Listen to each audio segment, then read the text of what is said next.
Hello everyone, welcome to physics academy Ghazipur. तो चलिए आज हम क्लास 10th बोर्ड के लिए क्वेश्चन लाए हैं, जो कि बोर्ड 2023 में ये 1 नंबर में ये क्वेश्चन पूछा था। बहुत ही सिंपल क्वेश्चन है। पूछा क्या है कि when a ray of light passes from air to water, अगर कोई लाइट जो है एयर से वाटर में, मतलब एक मीडियम से दूसरे मीडियम में इंटर करेगी at an angle of incidence is 45। बोला है कि एंगल ऑफ इंसिडेंस क्या होगा 45।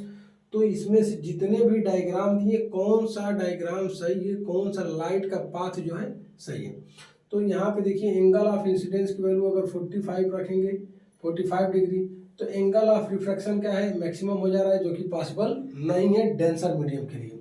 यहाँ पे रिफ्रैक्शन क्या हो जा रहा है, एंगल ऑफ रिफ्रैक्शन क्या हो जा रहा है, कम हो जा रहा है। किससे? एंगल ऑफ इंसिडेंस से। हो सकता है पॉसिबल हो, लेकिन अगले को भी हम देखें। तीसरे कंडीशन में क्या है कि जितना एंगल ऑफ इंसिडेंस है उतना एंगल ऑफ रिफ्रैक्शन। इसका मतलब ये एंगल 45 है, तो ये भी एंगल कितना दिख रहा है 45, जो कि पॉसिबल नहीं है। फोर्थ कंडीशन में देखेंगे, ये एंगल जो एंगल ये 45 डिग्री दिया और दूसरा एंगल कितना दे दिया 45, जो कि एक ही मीडियम, यहाँ पे लाइट बताया एक मीडियम से दूसरे मीडियम में, रेयरर से डेंसर मीडियम में जा रहा है।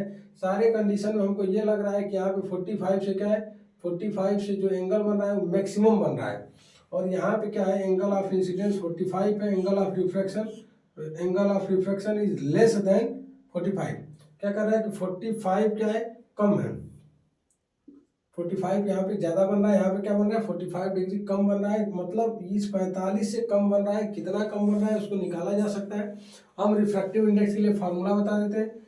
Mu is equal to C upon V पढ़े। सी का मतलब होता है speed of light in vacuum, V का मतलब होता है speed of light in medium.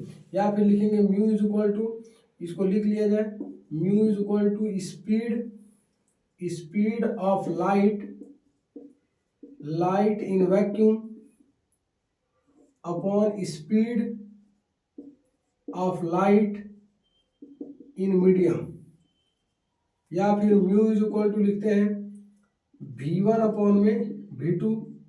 या फिर लिखते हैं, अगर एयर से वाटर की बात कर रहा है, एयर टू वाटर, तो यहाँ पे एयर लिख देंगे, यहाँ पे क्या लिखेंगे वाटर। तो A mu W is equal to क्या लिखा जाएगा V1 अपॉन में V2, या फिर μ1 अपॉन में μ2 करके यहाँ से रिफ्रैक्टिव इंडेक्स निकाला जा सकता है। तो हमारा जो आंसर होगा, आंसर ऑप्शन नंबर बी जो है करेक्ट है। ठीक है, ओके।